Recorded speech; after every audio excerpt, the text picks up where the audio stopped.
Kemudian penembakan yang dilakukan terduga pelanggar tidak terkait dengan pembubaran tawuran yang sebelumnya terjadi. Tabir kasus penembakan terhadap anak SMK di Semarang oleh oknum polisi mulai tersingkap usai Komisi 3 DPR RI memanggil Kapolrestabes Semarang dan Kabid Propam Polda Jateng pada Selasa 3 Desember 2024. Ada fakta baru terungkap, salah satunya alasan Aibda Robik melakukan penembakan. Sebelumnya, Kapolrestabes Semarang Kombes Irwan Anwar menyebut Aibda Robik memberikan tembakan untuk membubarkan tawuran. Akan tetapi, Kabid Propam Polda Jateng, Ari Supriyono, memberikan fakta berbeda terkait alasan penembakan tersebut. Ada pengakuan dari jajaran kepolisian yang berbanding 180 derajat dari pernyataan ketika awal kasus ini terungkap. Kira-kira apa saja fakta terbaru itu?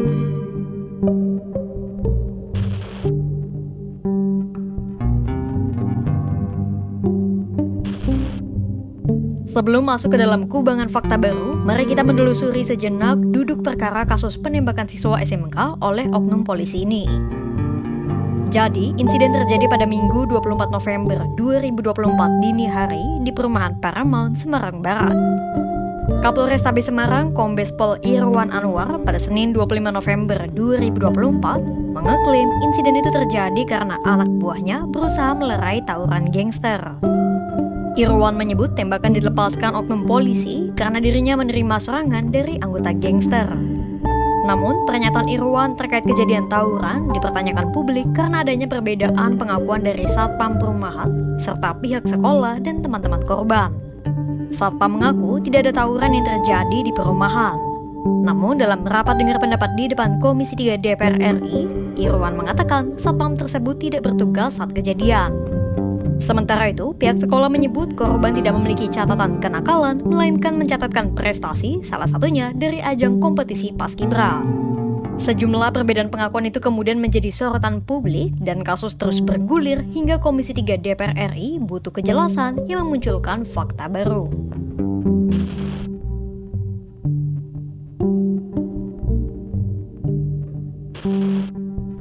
Pertama adalah bantahan terkait adanya insiden tawuran sebelum terjadi penembakan. Kabid Propam Polda Jawa Tengah, Kombes Ari Supriyono, menegaskan bahwa insiden penembakan tidak ada sangkut pautnya dengan peristiwa tawuran. Kemudian penembakan yang dilakukan terduga pelanggar tidak terkait dengan pembubaran tawuran yang sebelumnya terjadi. Dan memang anggota ini memang benar-benar pulang dari kantor, kemudian bertemu dengan satu kendaraan yang dikejar oleh 3 kendaraan yang diterangkan oleh Bapak Kapolrestabes. Aris menyebut penembakan terjadi karena kendaraan oknum polisi terduga pelanggar itu berpepetan dengan salah satu kendaraan korban penembakan. Motif penembakan yang dilakukan oleh terduga pelanggar dikarenakan pada saat perjalanan pulang ini mendapati satu kendaraan yang dikejar kemudian memakan jalannya terduga pelanggar, jadi kena pepet dan akhirnya hingga terduga pelanggar menunggu seperti yang dijelaskan Pak Kapolrestabes, menunggu 3 orang ini putar balik kurang lebih seperti itu sehingga terjadilah penembakan.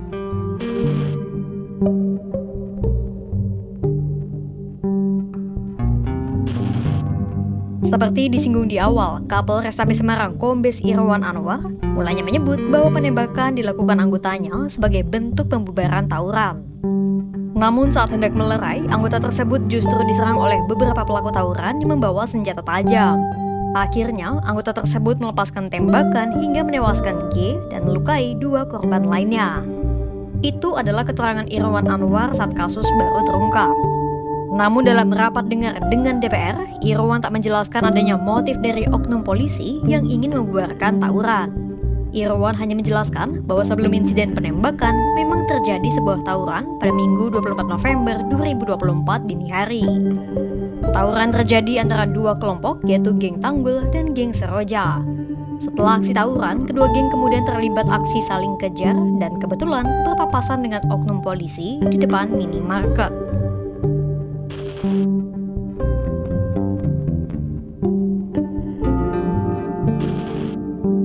Kabid Propam menegaskan penembakan tak ada kaitannya dengan tawuran.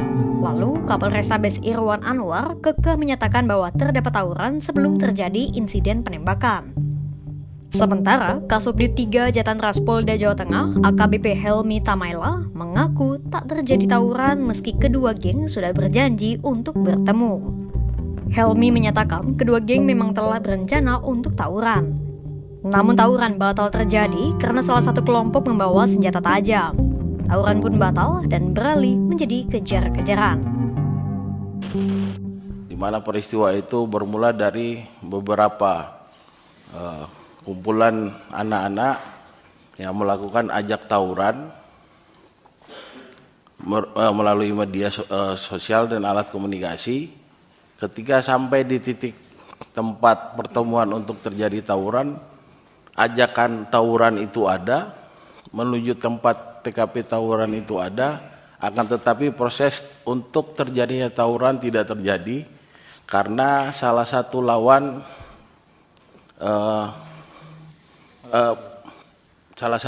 itu membawa senjata tajam, sehingga lawan satunya mundur, sehingga terjadi proses kejar-mengejar sampai dengan TKP Alfamart.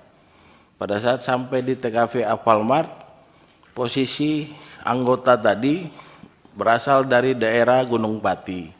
Gunung Pati adalah daerah yang berlawanan dengan arah TKP. Pada saat itu anggota ini sempat dipepet oleh orang yang dikejar oleh 3 kendaraan sepeda motor. Kemudian anggota ini minggir ke arah badan jalan.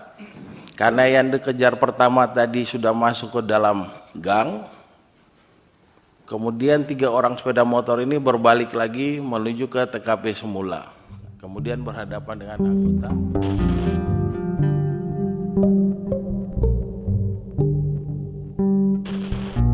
Helmi juga menjelaskan bahwa oknum telah melepaskan 4 kali tembakan termasuk tembakan peringatan di awal. Menurut keterangan Helmi, tembakan kedua lah yang menewaskan korban dan tembakan keempat yang melukai 2 korban lainnya. Dari arah sekitar 10 meter, anggota berdasarkan keterangan yang sudah kita dapatkan melakukan tembakan peringatan 1 kali arah jam 11 dengan mengatakan polisi. Kemudian karena saking kencang, tembakan kedua mengenai almarhum saudara Gama yang berada di posisi tengah kendaraan pertama. Kemudian untuk kendaraan kedua dilakukan penembakan juga, tapi tidak ada korban. Kemudian tembakan ketiga mengenai tembakan terakhir keempat mengenai kendaraan terakhir dengan 1 peluru, tapi 2 korban yang kena. Untuk yang di joki keserempet wilayah dada, kemudian yang dibonceng pelurunya masuk dari tangan kiri, kemudian bersarang di tulang sebelah sini, Bapak.